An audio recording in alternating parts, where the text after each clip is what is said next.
आज दिल्ली में जंतर मंतर पर पुरानी पेंशन बहाली को लेकर पूरे देश से सरकारी कर्मचारी एकत्र हुए और सरकार से अपनी मांग की। आइए देखते हैं विस्तृत खबर समता आवाज़ टीवी पर।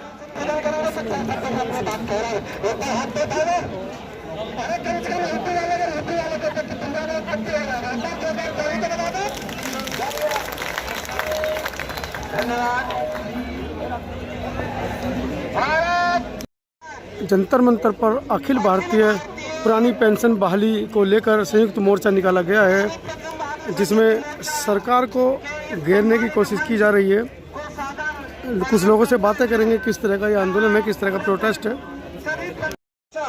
जो यहाँ पर हम लोगों के द्वारा बनाया गया है, उसकी जब भी कॉल होगी पुरानी पेंशन के लिए तो करेगी कोई दूसरी सरकार नहीं, बस ये आपको यकीन होना चाहिए और आपके संघर्ष में इतना दम होना चाहिए कि सरकार। और जम्मू कश्मीर से भूपिंदर सिंह राणा है और मैं यूपी से हूँ। धरने की सिंपल एक ही मांग है कि पुरानी पेंशन बहाल की जाए, जो कि 2004 से बाद जो लोग नियुक्त हुए हैं सरकारी कर्मचारी, वो किसी भी विभाग में हों, चाहे वे रैपिड एक्शन फोर्स वाले हों, टीचर्स हों या BSNL में हों, मतलब जितने भी विभाग हैं जो सरकारी कर्म के अंतर्गत आते हैं, उसके बाद जो 2004 के बाद लोग नियुक्त हुए हैं, सरकार ने उनकी पेंशन बंद कर दी है। तो हम लोगों की सिर्फ एक मांग है, जब इतने लोगों को पेंशन मिल रही है, नेता अपनी एक के बाद दूसरे से दोबारा सेलेक्ट होते हैं, तीसरी से बार चौथी बार सेलेक्ट होते हैं, चौथी चार पेंशन ले रहे हैं। तो जो एक कर्मचारी 30 से 35 साल अपने जीवन के जो पीक ईयर्स होते हैं देश की सेवा में देता है, उन्हें वो पेंशन क्यों नहीं मिलनी चाहिए? क्या वजह बताइए सरकार ने जो आपकी पेंशन बंद की गई है? सरकार ने इसकी कोई खास वजह नहीं बताई है। सरकार ने कहा है कि हम इसके अल्टरनेटिव न्यू पेंशन स्कीम लेके आ रहे हैं जो इससे बेटर है, लेकिन जैसे कोई भी कर्मचारी उस चीज़ को मानने को तैयार नहीं है, क्योंकि इसके बहुत सारे लूज फॉल्ट हैं। जो हमारी पुरानी पेंशन में चीज़ें मिलती थी वो नई पेंशन में नहीं है। इसलिए हम लोग चाहते हैं कि हमारी पुरानी पेंशन ही बहाल हो, हमें नई पेंशन से कोई फ़ायदा नहीं है और हम इसे स्वीकार नहीं करते हैं। तो कर्मचारियों को किस तरह की परेशानी हो रही है इस चीज़ से?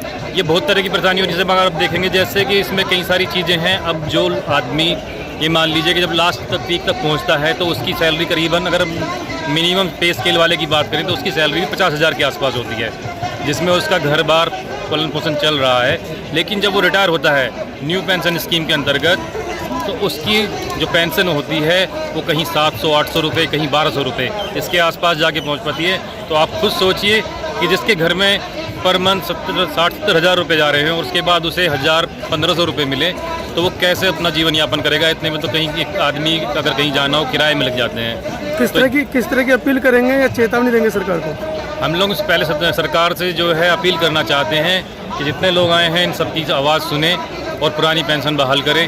अगर हमारी बात नहीं सुननी जाती है तो संयुक्त मोर्चा इसके बाद जब भी हमें लोगों को बुलाएगा, हम पूरे देश से यहाँ दिल्ली में इकट्ठा होंगे और अपनी आवाज़ को हर तरीके से सुनाने की पूरी कोशिश करेंगे।